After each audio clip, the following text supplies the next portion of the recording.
Oi, aqui é a Jéssica e chegou a hora da gente conversar sobre as leituras do mês de agosto de 2021.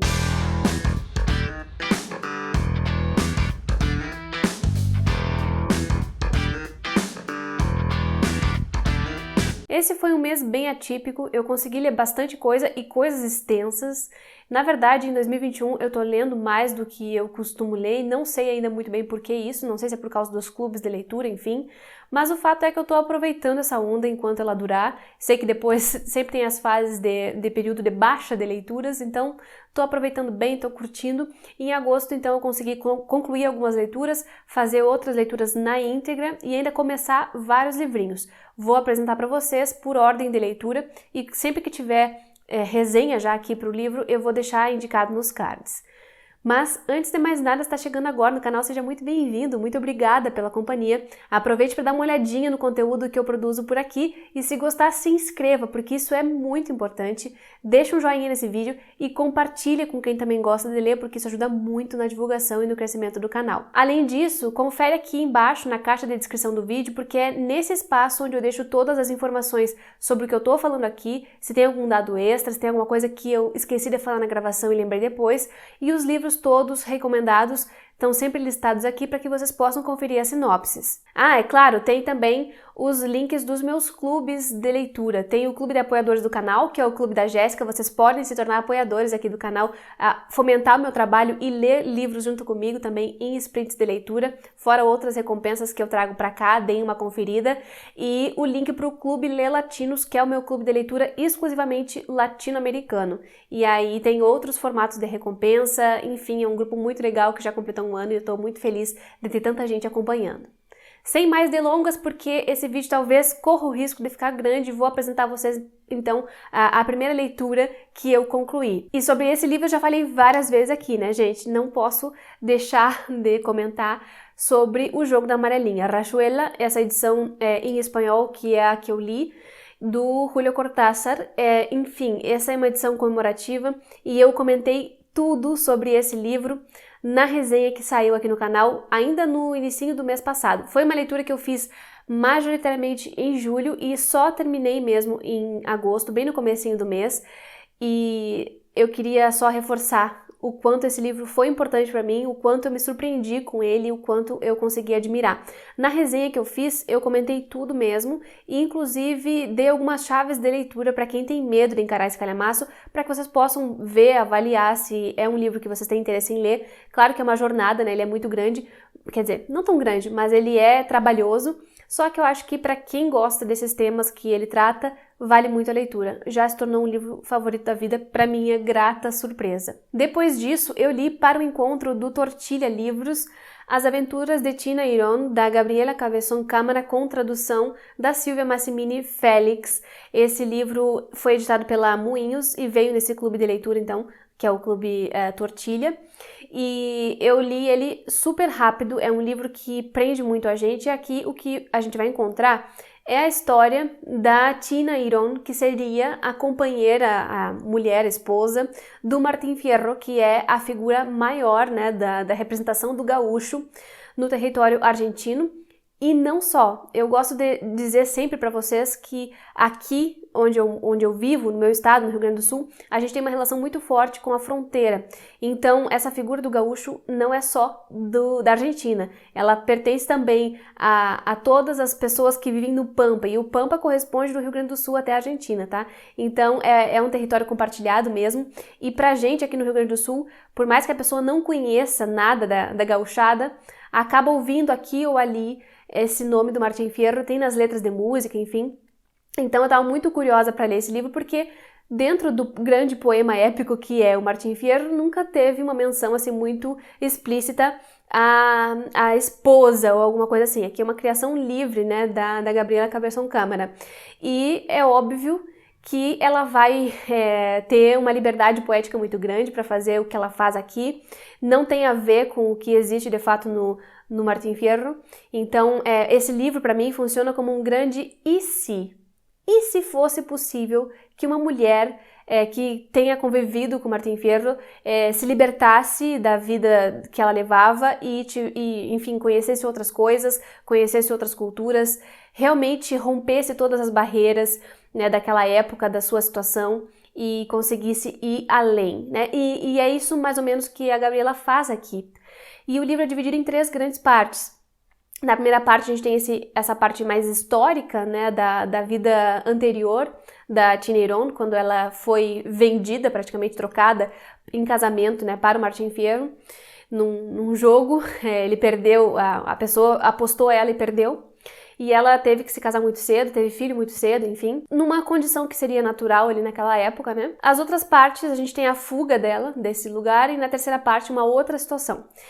O que eu gosto desse livro? Eu gosto da fluidez que ele tem da prosa. É uma prosa que vai muito bem, que cai muito bem.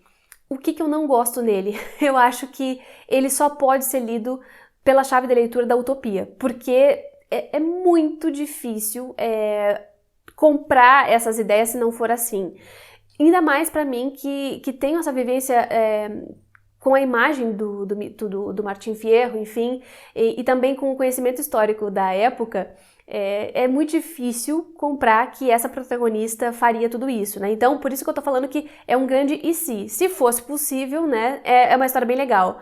Mas, além disso, eu não consigo me relacionar com o livro por conta dessas pequenas improbabilidades que eu fui vendo ao longo do livro, né? E eu acho que nem era a intenção mesmo da Gabriela fazer alguma coisa verossímil. Tá tudo certo com o livro. Eu é que não consegui me conectar muito com ele por conta disso. Tem algumas coisas, por exemplo, como elas viajando de carreta, a Tina Iron e a pessoa que dá carona pra ela, né, viajando de carreta pelo campo, 2 mulheres sozinhas ali e tal. Por mais que ela use alguns recursos para fugir do estereótipo de gênero, é difícil crer nisso, sabe? Numa viagem dessas, no meio do Pampa, no século XIX, no começo do século XIX, enfim. Fora todas as outras coisas que, pra mim, forçam um pouco a barra, assim, sabe? Então, é um livro que eu acho que muita gente vai gostar, e que pra mim não funcionou muito, mas eu entendo a relevância dele, e inclusive pude falar sobre isso para a Gabriela Cabeção Câmara. Eu queria muito saber como ele foi recebido na Argentina, e ela disse que talvez as pessoas que gostam do Martín Fierro não tenham lido o livro. E eu acho que isso é verdade, assim, porque é muito pouco provável, né, que ela não tenha recebido nenhuma resistência da parte do público leitor.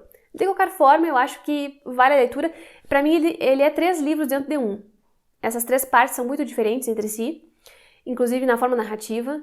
E eu tava gostando muito da primeira parte, na segunda eu achei meio improvável, na terceira eu achei assim, como é que é? Enfim, para muitas pessoas vai funcionar, eu tenho certeza, então não deixem de conferir. Depois disso, eu li A Palavra que Resta, do Stênio Gardel, que eu achava que ia ter um encontro num clube, errei a data, o encontro era em setembro, mas eu li correndo e adorei ler esse livro, que a Companhia das Letras me mandou logo no comecinho do ano, lá por março, e eu achei um livro muito legal, um bom livro de estreia. Ele não é um livro perfeito, mas eu acho que ele cumpre o que ele promete. E aqui a gente tem a história de um cara, acho que é Raimundo, né? Ele é o Raimundo. O Raimundo guardou uma carta por 70 anos, praticamente. E ele não abre essa carta porque ele não sabe ler. E a carta é de uma pessoa que ele amou, de um outro cara. Então, sim, aqui a gente tem uma história de amor entre 2 homens que se passa no século XX, só que no interior do Brasil, né, no sertão.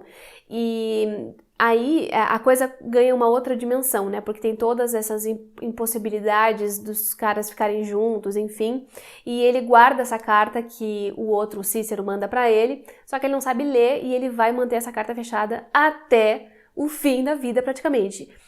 Só que chega um momento em que ele aprende a ler, né, e aí ele começa a sua jornada de vou abrir a carta ou não vou abrir a carta?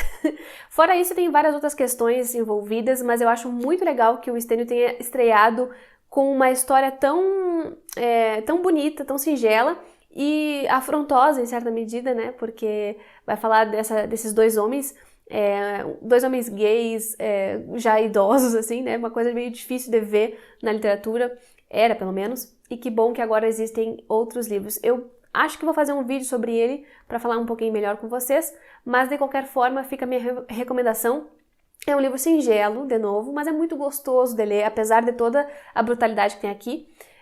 Em alguns pontos, né, de violência, porque quando envolve o papel da gênero a gente sabe que, infelizmente, essa é uma realidade, mas ele é leve de ler e eu gostei bastante de conhecer essa história. Depois disso, gente, eu li um clássico que eu tava pronta pra amar, mas que eu não amei. Inclusive, eu já comentei aqui sobre isso, né, sobre o Lavoura Arcaica do Raduan Nassar.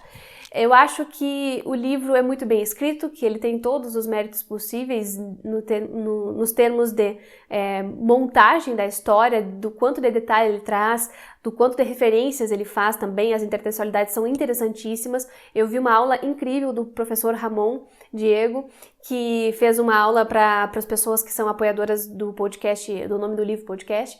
Foi incrível a aula dele e o único problema é que eu não me conectei com esse livro de jeito nenhum, assim, eu não gosto do narrador, eu não gosto do tema da história, eu não gosto do enredo, ele não funciona pra mim. O que não significa que o livro é ruim, tá bom? Não significa que o livro é ruim. Eu que não me conectei com ele e tá tudo bem não gostar de um livro clássico. Pra quem tem esse medo de dizer que não gostou de um livro clássico, eu vou deixar o meu vídeo recomendado aqui, porque eu acho que ele acaba com várias neuras, tá? Não é o meu tipo de história, então eu não fiquei com vontade de ler outras coisas. O outro livro do Raduan, que também é um cara que tem poucos livros publicados, poucas histórias. Li também um livro para o Clube Dubli, da Dublinense, que é organizado, é mediado pela Bárbara, minha amiga, e pelo Humberto, do Primeira Prateleira. E o livro da vez era Elas Marchavam Sob o Sol, da Cristina Judar, que é uma escritora brasileira contemporânea. Esse livro eu comprei na pré-venda, então veio aqui com uma dedicatória da autora, e ela participou desse encontro do Clube Dubli, meu Deus, que trava-línguas. E foi muito legal ouvi-la falar. Eu gostei do livro, eu não sei muito bem falar sobre ele, é um livro difícil de comentar. Eu sei que ele corre em duas histórias paralelas, duas meninas de 18 anos que de alguma forma vão compartilhar um momento, mas todas as falas que a gente tem delas parece que não tem nada a ver uma coisa com a outra, embora elas compartilhem muitas coisas. Gente, é difícil falar sobre esse livro, tá? Mas aqui, ó, Ana e Joan, a primeira é diurna e contemporânea, bombardeada pelo consumismo e por pressões estéticas e comportamentais. A segunda é noturna, influenciada por noções de ancestralidade, ritos de passagem e intuições do consciente. Então, ele trabalha muito com falar das vidas dessas meninas de forma individualizada. Cada uma delas vai ter seus traumas, vai ter suas coisas para resolver. Eu gostei muito da personagem que tem uma pegada mais mística, por causa das minhas pegadas místicas também, pessoais. E eu gostei de vários trechos, tem uns trechos maravilhosos, ao mesmo tempo em que tem capítulos que eu não entendi absolutamente nada. E aparentemente é sobre isso a literatura da Cristina Judar. Então foi uma experiência boa, foi bom ver também o pessoal falar. E para quem gosta de um livro contemporâneo meio bagunçadão, meio loucão, assim, meio fora da casinha, um livro que vai tirar da zona de conforto, certamente, que vai fazer a gente respirar um outro ar da literatura, eu recomendo muito. Inclusive foi muito bom para mim ler esse aqui depois da Lavoura Arcaica, que eu pensei, que bom, a literatura está se renovando, existem outros temas a serem contados. E que bom que existem mulheres como a Cristina Judar que estão fazendo essa renovação da nossa literatura. Depois disso, eu li A Cachorra, da Pilar Quintana, com tradução da Lívia de Orsola, que saiu pela editora Intrínseca. Essa foi a leitura de agosto do Clube Lê Latinos, meu clubinho amado. E, gente, aqui sim, que livro! Eu não sei, esse livro, ele conversa muito com o tipo de literatura que eu gosto, né? Então, por isso que eu falo empolgado sobre ele. Não é porque é do meu clube de leitura, eu ia ler ele de qualquer jeito, mesmo não estando no Clube Lê Latinos.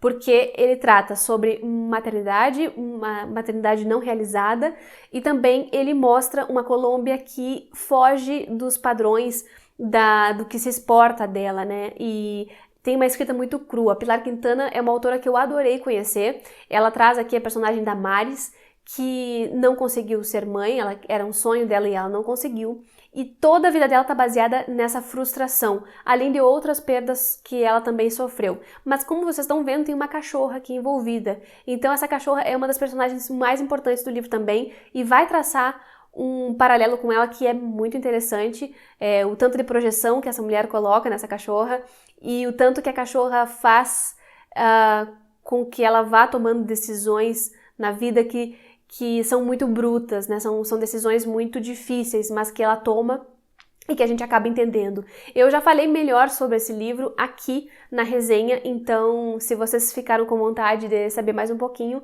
confiram o vídeo que eu acho que tá bem legal. E também eu li com as apoiadoras do canal um clássico brasileiro, e nem acredito que eu consegui ler quase todo esse livro no mês de agosto, Crônica da Casa Assassinada, do Lúcio Cardoso. Ele tem 500 e poucas páginas, mas ele tem uma escrita muito fluida, então a gente lê ele muito rápido. Aqui a gente tem a história da decadência da família tradicional brasileira do início do século XX, ou meados do século XX.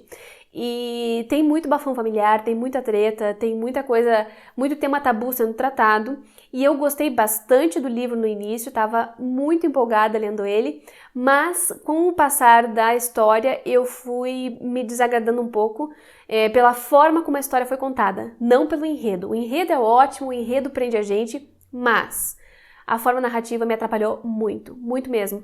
E eu já falei sobre esses problemas na live de finalização do livro. Então, se vocês já leram esse livro, ou se vocês não têm problema com spoiler de enredo, eu vou deixar recomendada essa live, porque lá eu apontei o que eu acho de problemático, tá? E assim, gente, não é para desestimular ninguém a ler. Muito pelo contrário, é só para dar ferramentas para que a gente possa analisar os livros de uma forma mais complexa, né?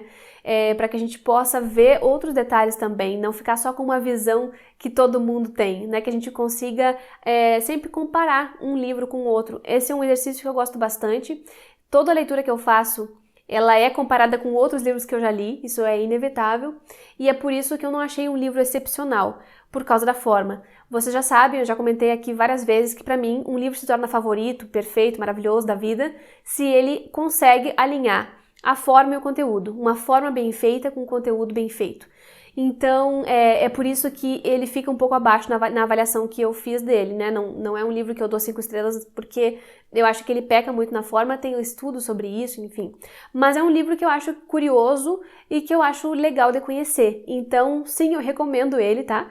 Recomendo ele para quem quer conhecer mais da literatura brasileira e conhecer um pouco do estado de Minas Gerais, que aparentemente a missão do Lúcio Cardoso era expor esse estado e no seu estado mais bruto, no seu jeito mais bruto, mais feio, talvez, que a gente não quisesse ver. Eu gosto muito quando os autores fazem isso.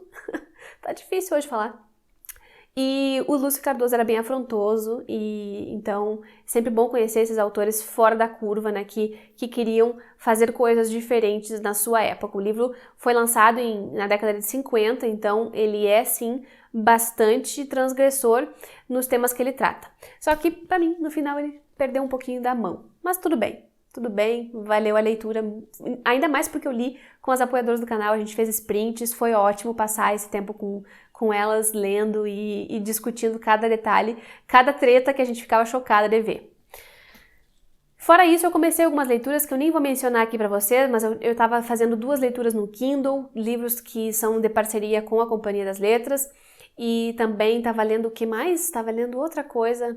Um livro que eu comecei, mas foi só algumas páginas que eu li. Então eu vou deixar esses que eu mal e mal comecei para o vídeo de leituras de setembro, porque agora, nesse mês que eu tô gravando aqui o vídeo, eu já concluí algumas delas e quero comentar muito com vocês, livro da Tag, inclusive, né, que eu já tinha começado em agosto, mas isso fica para o próximo vídeo para não me alongar demais. É isso, gente, espero que vocês tenham gostado, comentem aqui embaixo se vocês já leram alguns desses livros ou se ficaram com vontade de ler, porque eu sempre gosto de saber de tudo isso. Muito obrigada pela companhia até o final do vídeo e a gente se vê no próximo.